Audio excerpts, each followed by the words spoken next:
Let's have a look what's in my Nanuk. Of course, we've got to start lenses. 24-70 and 70-200 G series, and my personal favorite, the 1.4 85.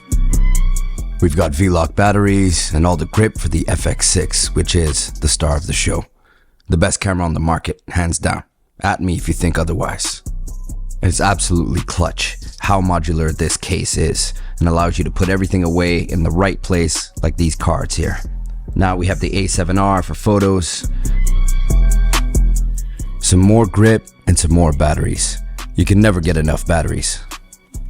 The top is fantastic. I throw my audio in, drone, cables like HDMI, card readers, and then one of my favorite tools, the Ninja V.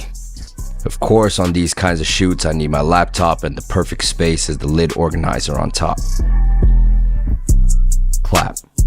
I truly love how modular this case is, which means I can move things around and fit it as I need. When I have a quick shoot, this is typically how I pack, but I'm not done. I always need lights, and for this type of run and gun, I need lights that are as mobile as I can be, and so this Nanuk case is perfect for my tube lights. Leave a comment. Let me know if you would roll with this setup.